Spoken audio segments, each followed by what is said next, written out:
Alright everybody, welcome back for another episode of Virtual Warfare, a text-based roleplay fighting tutorial series. And it's still lesson 12, we didn't really go nowhere, it just had to make another video. So we're just going to jump right in and see what we can learn. Just as the advanced teaches the step-by-step process to validate a more vivid picture of what is being done, the quantum section will teach to understand the step-by-step process of the result to create a chain reaction. Like I said before, how you can do the chain reactions where you can punch somebody's nose and, they start bleeding, and bleed can stop them, or make it hard to breathe or whatever, and stuff like that. This just causes a chain reaction. And also, punching somebody in the nose make their eyes swell up for some reason. I'm not really sure, but, it makes their eyes swell up. And, just stuff that, anything that you can have to have, an advantage over your opponent, this is causing a chain reaction.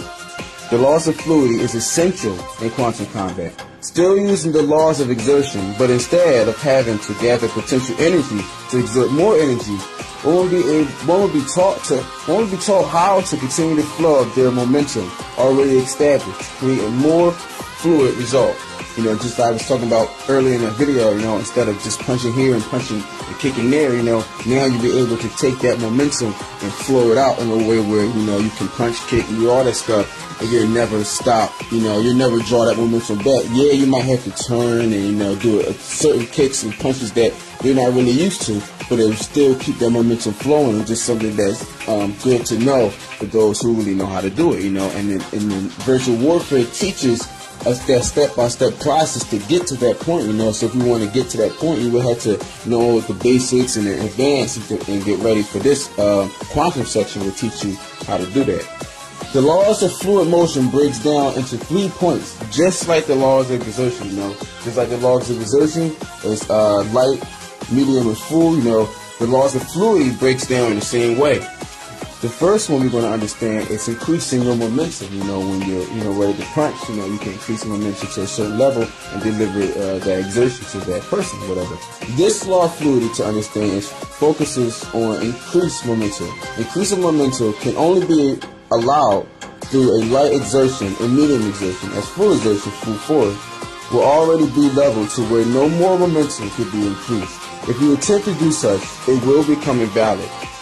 So if you're doing everything with full force and you try to say that you give extra momentum somehow, like, that's kind of like, that's impossible because you're already giving out all your energy. But, if you're doing stuff at a medium momentum, you can add that extra torque or that extra spin to dish it out to a full force attack, and this is increased momentum.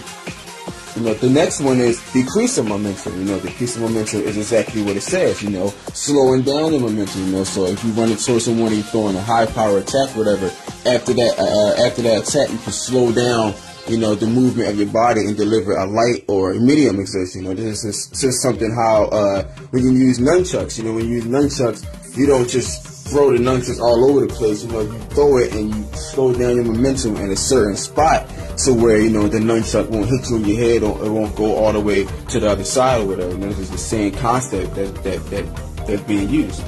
This law can only be manipulated through the laws of medium exertion and full exertion. As for light exertion, the least amount of effort will be the smallest form of effort to be further decreased, so you really can't decrease your momentum if it's already like a light exertion. It just become like a tap, or you can do that if you're setting up a certain way. Just like I talked about earlier, in the other video, you can use certain weights and certain phrases to document your exertion, so you'll be able to have a certain amount of effort in a light exertion, but also say that using this phrase like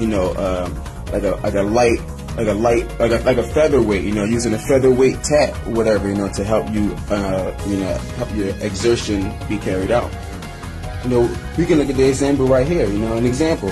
After the spin, he planted his left foot and pivoted while decreasing his momentum, allowing the right side of his body to follow through without voluntary exertion. So if someone's stepping with their right foot and turning, instead of exerting extra force into to make the turn more powerful, they can just torque their body and begin that turn, and the rest of their body will follow through with the momentum that was already torqued out, if you want to say. I didn't know what word to say. You know what that's what came out. Torqued out. You know exactly what I mean. So that's decreased momentum. You can't do that if it's a light or whatever. The next one, the last one, is sustaining momentum. And this is, again, it's practically, says exactly what it is.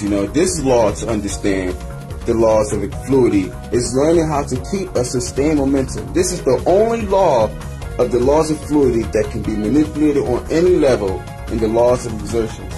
With this law, the momentum of whatever exertion stated can be sustained in power without being decreased or increased. So I can send a barrage of attacks. I can punch, turn, and do all the stuff at a light exertion and do everything at a full exertion. I'm doing everything all at once, and this is good for where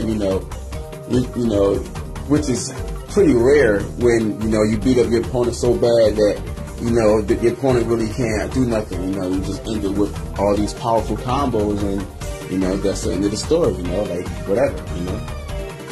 Using the expiring momentum for another attack, he sustained the flow, lifting his right leg in a high snap kick with a light exertion, using the maintained expiring momentum to fluctuate it into a medium exertion. So for example, if I was being spun around, instead of stopping and kicking, I could take that flow of the spun, I could take that flow of the spin and perform a kick with that momentum that I'm being carried in. I can make it the kick a light exertion, a medium exertion, or a full exertion. Or, I can use the entirety of the spin and perform a high power attack like that. It all depends on what you want to do.